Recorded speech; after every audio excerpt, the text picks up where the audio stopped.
మాటలు విన్నారు. సో యువత అనే వాళ్ళని ప్రశ్నించొద్దు అని పవన్ కళ్యాణ్ అనలేదు, ప్రశ్నించాలి, బట్ బాధ్యతగా ఉండాలి దేశ నిర్మాణంలో అన్నట్టుగా కూడా ఆయన వ్యాఖ్యలు ఉన్నాయి. ఎందుకంటే స్వాతంత్రం ఒక తరం తీసుకొస్తే ఒక తరం దాన్ని కాపాడిందని ఆయన వ్యాఖ్యలు చేశారు. అయితే ఇది జంజీల కోసం మాట్లాడారు, ప్రధాని ఎగెనెస్ట్గా మాట్లాడారు కాబట్టే ఈ రోజున ప్రధానిని ఆయన తిడితే ఊరుకోవట్లేదు, లేదంటే ప్రధానికి సపోర్ట్గా మాట్లాడారు, ప్రశ్నించొద్దు అంటున్నారు అన్నట్టుగా కూడా కృష్ణారెడ్డి గారి వ్యాఖ్యలు. మీరేమంటారు దాన్ని? ఇక్కడ ఆంజనేయులు గారు మాట్లాడిన దాంట్లో ఏంటి అంటే మా అధినేత పవన్ కళ్యాణ్ గారి గురించి గట్టిగా చెప్తారు. మా అధినేత పవన్ కళ్యాణ్ గారి గురించి పూర్తి అవగాహన లేదనుకుంటాను. Yes, correct.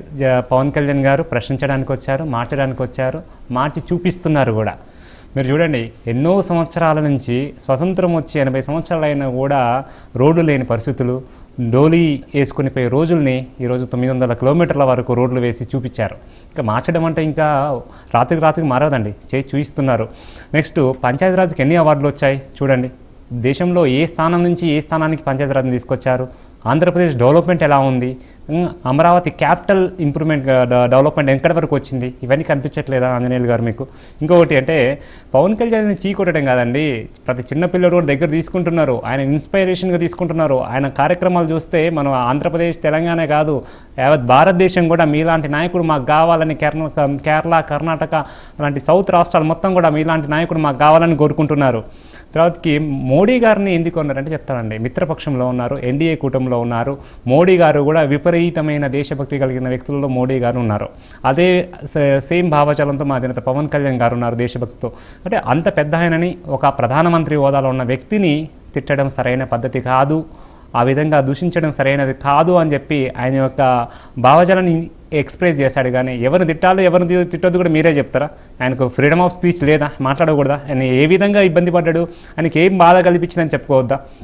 Next NEET exam గురించి అండి. నీట్ ఎగ్జామ్లో తప్పులు జరిగింది, ఒక అధికారి వల్ల ఒకరి వల్ల జరిగింది. దాన్ని మొత్తం వ్యవస్థను తప్పుపట్టలేము, ఎంటైర్ ఎన్డీఏ గవర్నమెంట్నే మనం తప్పనలేము. ఇలాంటి చాలా మా తెలంగాణలో కూడా జరిగినాయి, బీఆర్ఎస్ ప్రభుత్వంలో చాలా జరిగినాయి. ఈ నాయకులందరూ కూడా ఇప్పుడు మాట్లాడే వాళ్ళందరూ కూడా అదే బీఆర్ఎస్ ప్రభుత్వంలో మీరు ఎందుకు ఫైట్ చేయలేదు, ఎందుకు వచ్చి ముందు అడగలేదు? అందుకే తెలంగాణలో విద్యాశాఖ మంత్రి లేరు, మరి విద్యాశాఖ మంత్రిని అనౌన్స్ చేయమని ఎందుకు అడగట్లేరు?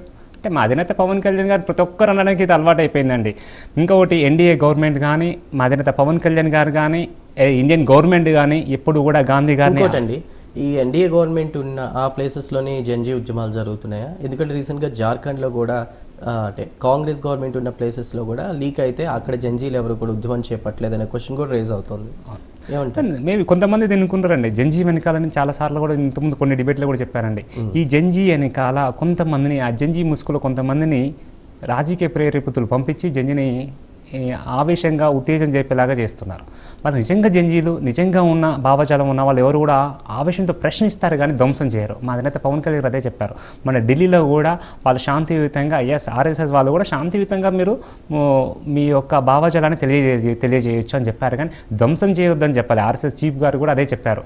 నేను ఇక్కడ ఏంటంటే అక్కడ చెప్పింది ఒకటి, ఇక్కడ ప్రొజెక్ట్ చేసేది ఒకటి, అలా చేయకూడదు. వాళ్ళు ఏం చెప్పారు అంటే ఉద్దేశం, ఎవరైనా మనం మన భావజాలాన్ని తెలియజేయొచ్చు, ప్రశ్నించవచ్చు మనం, కానీ ధ్వంసం చేయవద్దు. మన ప్రభుత్వ ఆస్తులను కానీ, సిస్టమేటిక్ కానీ, ఫండమెంటల్ ఫార్ములాస్ని కానీ ఏది కూడా ధ్వంసం చేయవద్దు అనేది మా అధినేత ఇంటెన్షన్. ఇంకోటి, గాంధీ గారిని ఎప్పుడు కూడా ఏ ప్రభుత్వాలు కూడా తక్కువ చేసి మాట్లాడలేదు, మాట్లాడవు కూడా. ఎందుకంటే మన జాతిపిత, ఆయన ఎందుకు మాట్లాడతామండి? ఇది మినిమం జ్ఞానం ఉండాలి. గాంధీ గారిని తక్కువ మాట్లాడారు అనేది మనం ఇంకా వచ్చే జనరేషన్లకు మనమే చెప్తున్నాం. ఇంతవరకు గాంధీ గారిని రాజకీయాలకు ఎక్కడ వాడలేదు. ఆయన మన జాతిపితని కూడా మీరు ఒక రాజకీయం కోసం మాట్లాడొద్దు అనేది నా యొక్క ఇంటెన్షన్. ఇక ఎన్డీఏ గవర్నమెంట్ మీద వాట్సాప్ యూనివర్సిటీ అంటే ప్రతి గవర్నమెంట్లోనూ కూడా 100 మంది ఉంటే 100 మందిని సాటిస్ఫైడ్ చేయలేము.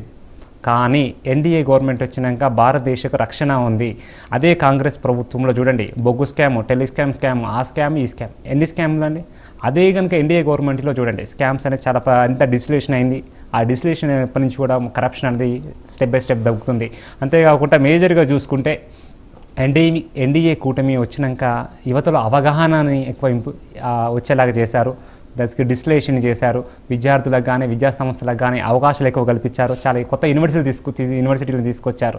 అదే కాంగ్రెస్ ప్రభుత్వం ఉంటే ఎవరికి అవగాహనలో లేకుండా చేస్తుంది, వీళ్ళకి అవగాహన రావద్దు అని ఉద్దేశం ఉంటుంది. అదే దేశ రక్షణలో కాంగ్రెస్ ప్రభుత్వం ఉంటే ఇప్పటికి ఏ విధంగా ఉండేది, కాంగ్రెస్ పాలనలో మన మీద ఏ విధంగా దాడులు జరిగినాయి, ఏ విధంగా మనకు పాకిస్తాన్ బార్డర్లో మన జవాన్లు చనిపోయారు మనం చూడొచ్చు. అదే ఎన్డీఏ ప్రభుత్వంలో నరేంద్ర మోడీ గారి సమక్షంలో జరుగుతున్నటువంటి వాటిని ఏ విధంగా తిప్పికొడుతున్నారో. మన లాస్ట్ టైం చూసుకుంటే సింధూర్ కాంచి ప్రతిదీ కూడా దేశ భద్రత అనేది బీజేపీ గవర్నమెంట్, ఎన్డీఏ గవర్నమెంట్తోనే పాసిబుల్ అవుతుంది. ఇలాంటి కాంగ్రెస్ గవర్నమెంట్లు ఉంటే మాత్రం మన దేశ రక్షణ ఉండదు. రైట్. సౌజన్య గారు, అంటే బ్లైండ్ ఫాలోవర్స్ కాదు,